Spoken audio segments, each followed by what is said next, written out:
Remember, Mohamed Kudus was linked with the move of joining Chelsea in the summer transfer window, and all of a sudden, boom, the deal did not come off and nobody said or heard anything about it. Well, Jennifer Mendelswich, the female super agent of Mohamed Kudus, has come out to clear the airwaves on why Chelsea were unable to sign Mohamed Kudus from Ajax Amsterdam. Well, we'll get into the details of this and more here on the channel. But before that, well, Coach Opele Boateng says that Coach Chris Hughton does not need to be sacked as head coach of the Black Stars, and he has his reasons, and that is very, very sarcastic. Well, we'll get into the details of that, as well as Dan Quay, the former Black Stars defender.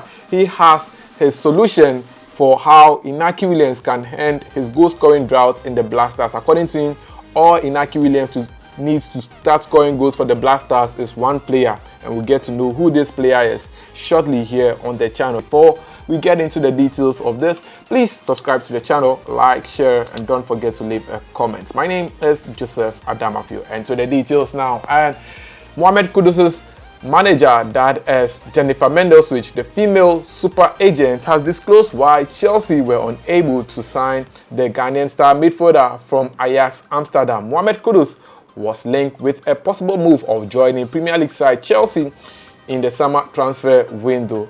Although the player had agreed personal terms with Chelsea, the Blues failed to offer the bid that could meet the expectations of Ajax, making the deal fall into the river, and Mohamed Kudus could not join Chelsea. According to Mohamed Kudus's agent, Kudus even went to the extent of speaking to Mauricio Pochettino, that is Chelsea's coach, during the transfer window, but after all the efforts made by the club, they failed to meet the bidding demands of Ajax Amsterdam, just 40 million euros. According to her, Chelsea rather went to Ajax and bidded 20 million for the Ghanaian star midfielder, and Ajax felt like Chelsea were not serious with the player. Speaking in an interview, this was what Jennifer Mendelswich said on RMC during an interview. She is quoted to have said that, "We reached an agreement with Chelsea. We agreed the contract with Chelsea, but the deal was not done. Kudus talked with the coach, but in the end, it didn't happen because Chelsea made a ridiculous offer to Ajax. There was no counter offer. Chelsea did this with lots of players this summer, making very low offers to clubs, knowing they would not be accepted. The truth is that they were completely focused on the transfer of Caicedo, which took up all their energy." And that is what Mohamed Kudus's agent said, saying that Chelsea ended up bidding lower than expected for Mohamed Kudus. Ajax wanted 40 million euros. Chelsea said they would give 20 million euros. And according to Jennifer Mendelswich, that is what Chelsea did in the transfer window. If they go to a player that they are interested in, if the club says they want 100 million, they'll say they'll give 50.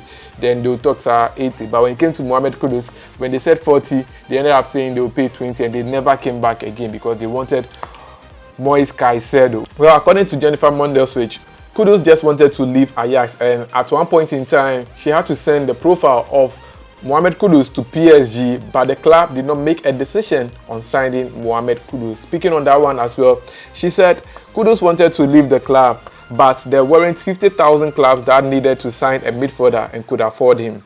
Obviously, we offered his profile to PSG, but then it is the club's choice not to move forward. Every club has the right to decide whether they go to another profile or it is not their priority. And that is what the female super agent of Mohamed Kudus had to say about why Mohamed Kudus could not join PSG and Chelsea. Well, moving on, Ghanaian coach Opele Boateng has disclosed that Chris Hughton does not need to be sacked as head coach of the Black Stars. According to him, Chris Hughton came into the Black Stars job as head coach because of the media, because the media painted a scenario and painted a narration that Chris Hughton was better experienced to become Black Stars head coach ahead of Otto Addo, and that if Coach Chris Hughton is not performing now, then he has to maintain as Black Stars head coach than being sacked.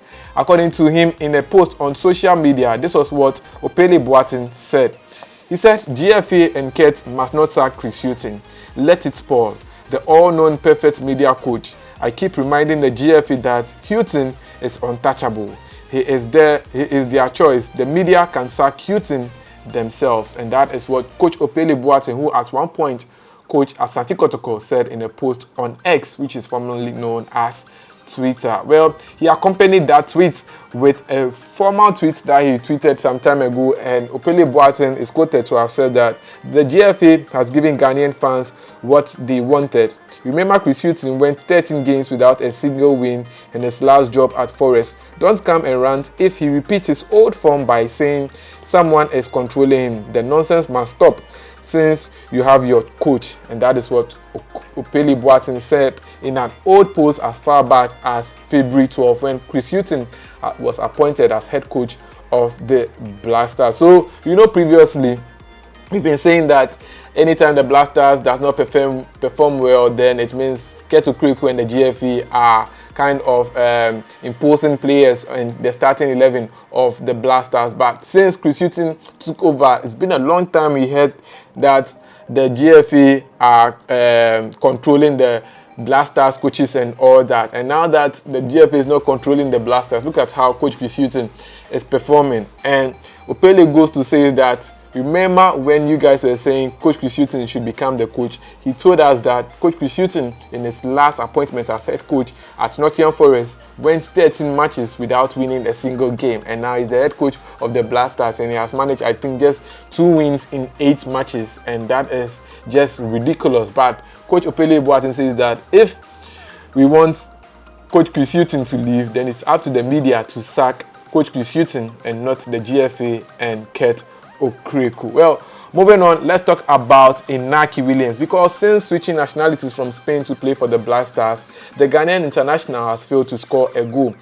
He played for the Black Stars in 2022 and even played at the 2022 FIFA World Cup, but since that, Inaki Williams has gone about 8 to 10 games without scoring a goal. Well, according to former great Olympics and Hearts of Folk defender Dan Quay, he knows the solution to end Inaki Williams' goal-scoring drought. According to him, all Inaki Williams needs is just one player, and that is Mubarak Wakaso. According to him, Mubarak Wakaso has the ability to send long balls that can help Inaki Williams score goals just like he does when he plays for Athletic Club. Speaking in an interview with Bright FM, the former Heart of Folk defender Dan Quay is quoted to have said that it's about time we reinstate some of the experienced players in the Black Stars. Inaki Williams has struggled to score for the national team since switching allegiance because of our midfielders. I believe Mubarak Wakaso, who is able to deliver long balls to attackers, can help them resolve goal-scoring woes with the Black Stars. Wakaso always makes sure he feeds strikers with the balls, and he has the experience for the long balls just like Sule Muntari. We are the Brazil of Africa, and we must respect that. And that is what Dan Quay said about what Inaki Williams needs to start scoring goals in the national team. That's all for today in Sports Updates. Thanks for doing the watching. Please subscribe, like, share, and don't forget to leave a comment. My name is Joseph Adamafio, and until then, see you in the next one. I'm out.